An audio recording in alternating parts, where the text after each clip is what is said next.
నమస్తే friends, welcome to స్ఫూర్తి news. Jarpula Dashrath Naik Kalwakurthy నియోజకవర్గ పరిధిలోని పేద ప్రజలందరికీ కూడా ఆర్థిక సాయం అందించడం జరుగుతుంది. దశరథ్ నాయక్ సంబంధించి కల్వకుర్తి నియోజకవర్గంలోని రాజకీయ నేతలు కావచ్చు, విద్యావంతులు కావచ్చు, మేధావులు కావచ్చు, యువతులు కావచ్చు, ఆయన వల్ల సాయం పొందిన కుటుంబాలు కావచ్చు, ఆయన గురించి తమకు దేవుడని పేర్కొనడం జరుగుతుంది. ముద్విని గ్రామానికి సంబంధించిన మహిళ తన కొడుకులు ఇవాళ ఎండకుండా వర్షానికి తడవకుండా ఇవాళ కంటి నిండా నిద్రపోతున్నామంటే దశరథ్ నాయక్ అన్న పెట్టిన భిక్ష అంటూ ఆమె పేర్కొనడం జరుగుతుంది.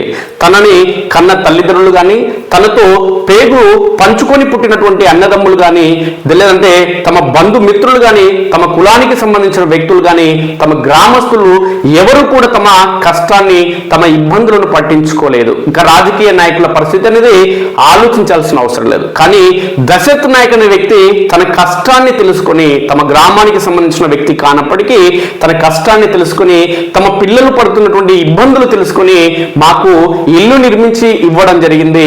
దశరథ్ నాయక్ అన్న ఇవాళ ఇల్లు నిర్మించి ఇవ్వడం వల్లనే తమ సొంతింటి కల సాకారమైంది. లేదంటే తాను తమ కొడుకులు వర్షం వచ్చిన పరిస్థితుల నేపథ్యంలో ఆ వర్షపు చినుకులు ఈ ఇంట్లో అంటే గుడిసెలో ఎక్కడైతే పడవో ఆ గుడిసెల పడని వర్షపు చినుకుల పక్కన మేము నిద్రించాల్సిన పరిస్థితి దాపురించేది. వర్షపు చినుకులు పడుతున్న క్రమంలో ఆ వర్షపు చినుకులను ఆపేందుకు మేము పడే కష్టం, ఆ కష్టంలోనే ఆ రోజంతా తెల్లారిపోయేదంటూ ఆ మహిళ కన్నింటి పర్యాంతమైంది. దశరథ్ నాయక్ అన్న తనకు తోడ పుట్టిన అన్నగా కాకపోయినా, లేదంటే తమ బంధువు కాకపోయినా, తమ కులానికి సంబంధించిన వ్యక్తి కాకపోయినా దేవుడే దశరథను పంపించి మాకు సాయం చేయించడం జరిగిందంటూ ముద్విని గ్రామానికి సంబంధించిన మహిళ కన్నింటితో దశరథ్ నాయక్కి కృతజ్ఞతలు చెప్పడం జరిగింది. దశరథ్ నాయక్ అన్న చేసిన సేవ తన జీవితాంతం గుర్తించుకుంటారని, తమ పిల్లలు సైతం ఖచ్చితంగా గుర్తించుకుంటారని ఆమె పేర్కొనడం జరుగుతుంది. దశరథ్ నాయక్ అన్న లాంటి నాయకులు ఈ ప్రాంతానికి చాలా అవసరం. నాలాంటి పేదలు ఈ కల్వకుర్తి నియోజకవర్గంలో చాలా మంది ఉన్నారు.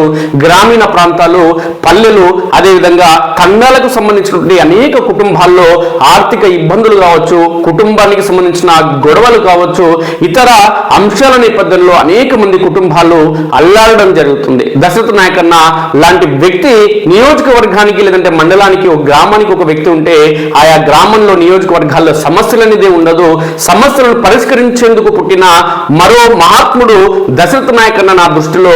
ఎందుకంటే తమ జీవితంలో ఇల్లు కట్టుకుంటామన్న ఆలోచన కానీ, ఆ ప్రయత్నం కానీ మాకు లేదు, ఆ ధైర్యం అనేది లేకుండే. అలాంటి తరుణంలో దశరథ్ నాయక్ అన్న మాకు ఇల్లు నిర్మించి ఇచ్చి మా జీవిత కళను నెరవేర్చడం జరిగింది.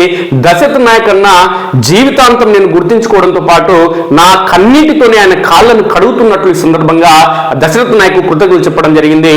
ముద్విని గ్రామానికి సంబంధించిన మహిళ దశరథ్ నాయక్ అన్న ఖచ్చితంగా రాజకీయాల్లో రాణిస్తే, ఇలాంటి వ్యక్తులకు పదవులు కనుక వస్తే ఖచ్చితంగా వందల మందికి, వేలాది మందికి అలాంటి వ్యక్తులు సాయం చేయడం జరుగుతుంది. కాబట్టి ప్రజలు కూడా ఆలోచించాలి, మంచి వారికి అవకాశాలు కల్పించాలి. రాజకీయ పార్టీలు కూడా ఇలాంటి వ్యక్తులకు అవకాశాలు కల్పిస్తే పార్టీలు బాగుంటాయి, ప్రజలు బాగుంటారు, సమాజం బాగుంటుంది, వ్యవస్థ బాగుంటుందంటూ ఆ మహిళ కన్నింటితోనే దశరథ్ నాయక్కి కృతజ్ఞతలు చెప్పడం జరిగింది. నా పేరు యాదమ్మ, ముదివేలు నాది. నా పిల్లలు 10 చదువుతున్న ఒక ఆయన 5 చదువుతుండు. మా భర్త చనిపోయిండు. దశరథ నాయకుడు కర్తాలు నాకు ఇల్లు ఇచ్చిండు అన్న. ఒక పేద గుడిసెలు ఉన్నా, నేను పేద గుడిసెలు ఉన్నా కానీ నాకు ఒక గూడి కట్టించిండు.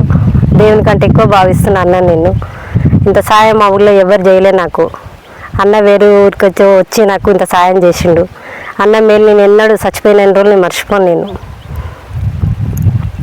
అన్న గురించి నేను దేవునిలాగా భావిస్తున్నాను. నేను ఇప్పటివరకు అయితే నాకు తల్లిదండ్రులు కూడా నాకు ఎవరు సాయం చేయలే, చుట్టాలుండి కూడా సాయం చేయలే నాకు ఎవరు. ఆ అన్ననే నాకు సాయం చేసిండు. ఎట్లా నేను ఇల్లు కట్టుకోవాలనుకోలే నేను అసలుకు. ఆ పిల్లలు ఎదిగినా కూడా నేను కట్టుకోని అనుకున్నా. నేను అటువంటి దాన్ని నాకు ఇంత మంచిగా చేసిండు అన్న. అన్న మేలు నేను ఎప్పుడు మర్చిపోను, నేను జీవితాంతం మర్చిపోను అన్నని. అన్న నా తోడ పుట్టిన కంటే ఎక్కువ నాకు అన్న. ఈ ఇల్లు ఇచ్చినందుకు నాకు నేను ఎన్నడూ మర్చిపోను అన్న గురించి. ఏంటంటే అన్నము ఇప్పటికైనా నాకు సాయం చేయాలనుకుంటున్నాను నేను అన్నని. ఎందుకైనా నా వెల్త్ బాగాలేదు, నాకు వచ్చే ఉంది.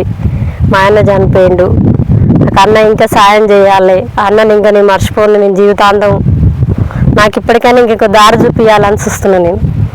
నాకు ఏదైనా సాయం చేయాలి అన్న, నేను చచ్చినన్ని రోజులు అన్నని మర్చిపోను నేను. అన్నకు ధన్యవాదాలు.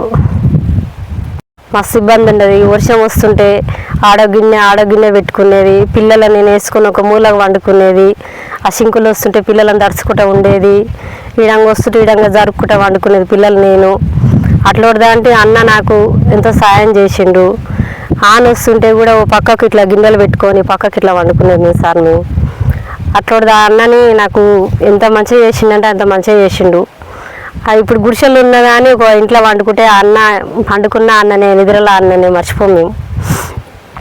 ఆ గుడిసె ఉన్న రోజులు నేను కట్టుకున్నా ఈ గుడిసె ఇట్లా అవుతుందా నాకు కాదు అనుకున్నాను నేను. నా భర్త లేనందుకు, ఇట్లా కాళ్ళు లేనందుకు నాకు ఎవరు సాయం చేయలే, అన్ననే సాయం చేసిండు. అన్న ఎక్కడికి వెళ్ళి భగవంతుడు పంపించిండే అన్నని నాకు ఇంత మంచి సాయం చేసిండు. అన్న మేలు నేను ఎప్పుడు మర్చిపోను, నేను జీవితాంతం మర్చిపోను అన్న నేను.